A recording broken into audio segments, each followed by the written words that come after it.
안녕하세요. 보타임의 미국 소식입니다. 5월 23일 헤드라인 뉴스를 전해드리겠습니다.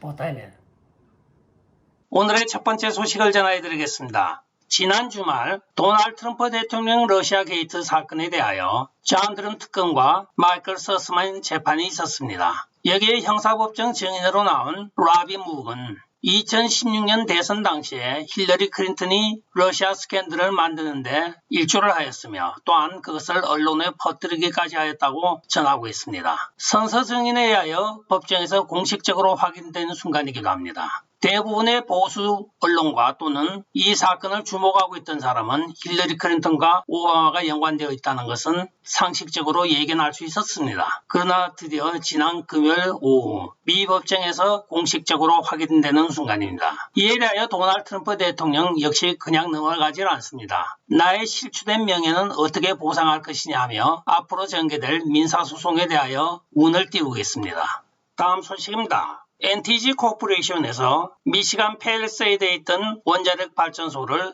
영구 폐쇄하기로 했다고 발표를 하였습니다. 원래는 5월 31일에 폐쇄하기로 결정하였으나 앞당겨서 5월 20일 날 완전히 원자로 가동에 필요하였던 모든 컨트롤 보험을 다 제거하였다고 전하고 있습니다. 팰리세이드 공장은 미시간주 벤뷰렌 카운티 서버의 코볼트 타운십에 있는 432에이커에 걸쳐 있습니다. 약 800메가와트 전기를 생산하였으며 미시간 남서부에 80만 가구의 전력을 공급하기에 충분한 양이었습니다. 또한 이들은 600명의 직원을 고용하였으나 여러 재정적인 요인으로 인하여 50년 앞당겨서 폐쇄한 것으로 밝혀지고 있습니다. 이 원자력 발전소의 폐쇄는 바이든의 기후의제에 큰 타격을 입히게 되어 있습니다. 지나 메카시 백악관 국가기후보좌관은 온실가스 배출 감축에 대한 의제를 이행하기 위해서는 기존 원자력 발전소가 많이 필요하다고 발표를 하였습니다. 그러나 원자력 발전소는 최근에 다른 재생에너지나 천연가스를 사용하는 발전소와 치열한 경쟁을 이겨낼 방법이 없어서 팰리세이드에 있는 원자력 발전소를 폐쇄한다고 오늘 발표를 하였습니다. 최근 치솟고 있는 전기료에 이렇게 값싼 전기를 생산하고 있었던 원자력이 점점 문을 닫음에 따라 전기료는 앞으로 더 인상될 것으로 전망되어지고 있습니다. 다음 소식입니다. 테네시주 상원의원인 마샤 브랙번 의원은 지금 연방 차원에서 펜타닐 마약에 대한 벌칙을 더 강화해야 한다고 오늘 팍스뉴스와의 대담에서 이야기를 하고 있습니다. 그녀는 테네시 북서부에 있는 한 보안관과의 나눈 대화를 예를 들면서 그 보안관이 근거하는 약 80%의 사건이 바로 펜타닐이거나 펜타닐이 가미가 된 것들이라고 합니다. 심지어는 젤리 모양의 곰을 가져다가 펜타닐을 묻혀서 어린이들이 쉽게 펜타닐에 중독될 수 있게까지 만들고 있다고 합니다. 유아 때부터 펜타닐 중독으로 만들고 있는 이 현상을 바라보며 상원인 자기에게 보안관은 더욱더 처벌을 강화하여 이 펜타닐이 더 미국에 번지지 않도록 해야 한다고 요구하였다고 합니다. 사망자의 80%는 펜타닐 과다 복용으로 인한 것이라고 이야기를 하고 있습니다. 따라서 이 펜타닐을 밀매 거래하는 자들은 가둬둬야 한다고 그 보안관이 이야기를 하였다고 오늘 팍스뉴스와의 대담에서 마샤 브랙번 상원의원이 이야기를 하고 있습니다. 다음 소식입니다. 전 세계에 어린이 분유를 가장 많이 공급한 나라가 미국입니다.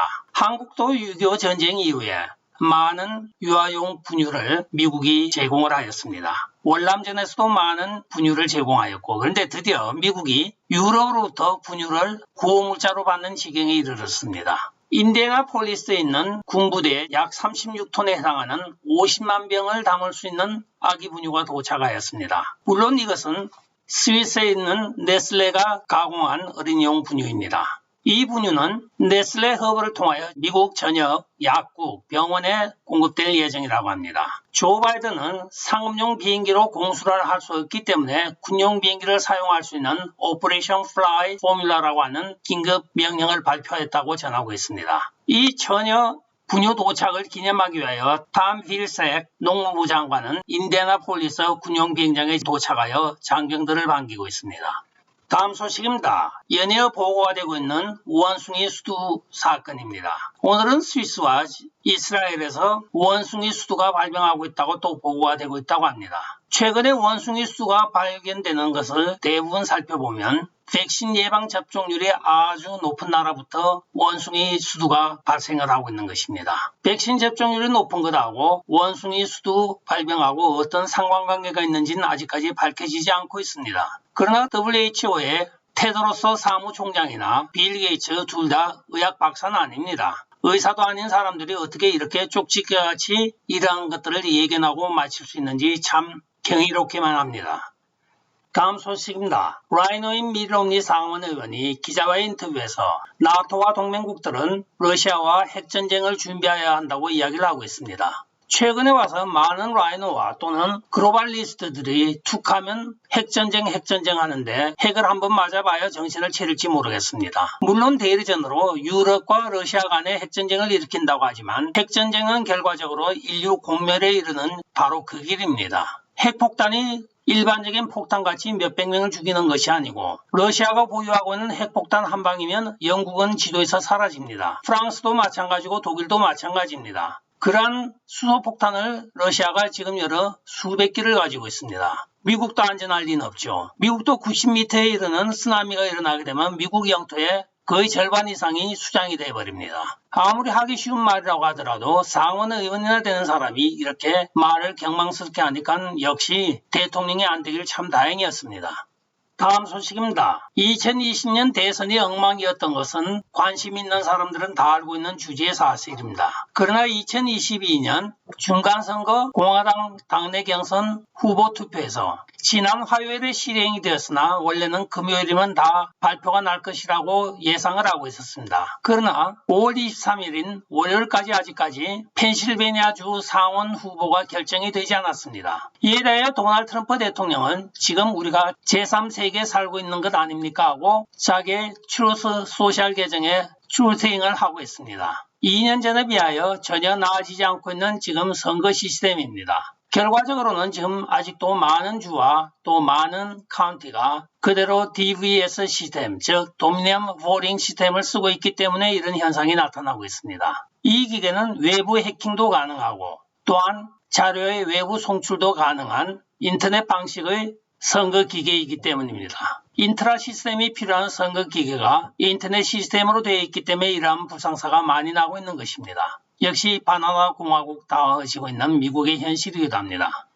다음 소식입니다. 지난 주말 뉴욕에서는 이스라엘 데이라고 하는 특별 행사가 있었습니다. 많은 유대인들이 길거리를 행진하며 이스라엘을 외치고 있었습니다. 그 중에 좌파 성향의 한 유대인이 루디 줄리아니에 대해 비난을 하고 있자 여기에 루디 줄리아니가 답변을 하고 있습니다. 서로 간의 논쟁 끝에 루디 줄리아니가 딱 한마디로 잘라서 이야기를 합니다. 내가 시장으로 재직할 때는 범죄율이 줄었습니다 하고 이야기를 하니 옆에 많은 행사 참가자들이 시장님 말씀이 맞습니다 하고 편을 들었습니다. 이에 힘을 얻은 루디 줄리아니가 그 여성을 보고 한마디 더 합니다. 너는 아마도 쇠뇌 공작을 당한 사람이거나 아니면 조 바이든 같이 치매에 걸렸을 거야 하고 말을 맺었습니다. 변호사답게 아주 전곡을 찌르는 포인트의 말을 잘 구사하고 있습니다. 다음 소식입니다. 중국 공산당이 홍콩의 카톨릭 지도자들을 체포하여 구금하고 있으나 바티칸에 있는 교황 프란체스코는 1년 동안 아무런 논평을 내지 않고 있습니다. 특히 홍콩의 징지양 주교는 2021년 5월 21일에 체포가 되어 1년이 넘도록 아직 아무런 소식이 없습니다. 그와 같이 체포가 되었던 10명의 시민과 10명의 신학생들은 지금 다 풀려났습니다. 그들을 호텔에 가둬놓고 지하 카톨릭 교회에 대한 압력을 가하기 위하여 세뇌 교육을 실시하였던 것으로 밝혀지고 있으나 그 이후로 로만 카톨릭에서는 아무런 성명 발표가 없습니다. 특히 징지양 주교는 중국 공산당 형법에 의해서도 아무런 선고 없이 3개월 이상을 구금 또는 구속할 수 없다고 되어 있는데도 로만 카톨릭은 계속적으로 묵묵부답으로 일관하고 있습니다. 그 홍콩 주교가 지금 어디 있는지 아는 사람은 아무도 없고 사제들이나 또는 다른 신부들이 그를 방문하거나 전화하는 것도 허용이 되지 않고 있다고 합니다. 아시안 뉴스의 보도에 따르면 카톨릭 공동체가 여전히 주교의 석방을 희망하고 있으며 그의 신체적, 정신적 건강에 대한 우려를 표명하고 있다고 전하고 있습니다. 다음 소식입니다. JM 스모클 컴퍼니의 JIF라고 하는 브랜드의 땅콩 버거가 살모넬라균에 감염이 되어 있다고 확인됨에 따라 리콜이 시작이 되었습니다. 약 12개 주에서 발생하였다고 발표가 되고 있으며 이에 대하여 CDC와 FDA가 정밀 조사에 들어가 있다고 합니다. 한편 JIF의 이 땅콩 버거는 전국적으로 유통이 되고 있으며 랏 코드 번호가 7자리 숫자 대시 7자리 숫자로 되어 있는데 마지막 3개가 4호로 끝나는 것이 전부 리콜 대상이라고 전하고 있습니다.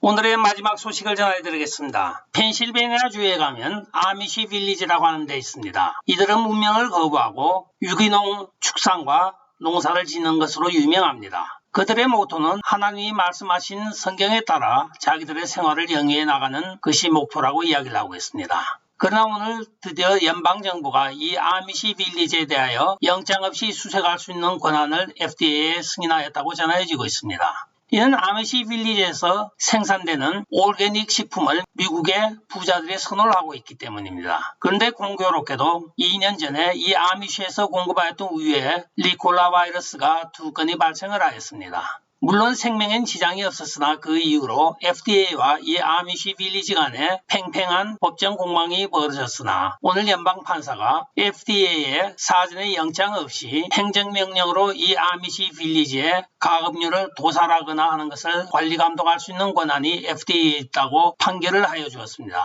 따라서 앞으로 이 아미시 빌리지에서는 가축을 도살하거나 또는 보관하는 모든 행위를 멈추게 되어 있습니다. 최근에 벌어지고 있는 많은 일의 전체주의적인 현상이 지금 아미시 빌리지에도 일어나고 있습니다. 끝까지 시청해 주셔서 감사합니다. 좋아요, 구독, 알림 그리고 공유 부탁드리고 댓글 많이 부탁드리겠습니다. 안녕히 계십시오. 바이.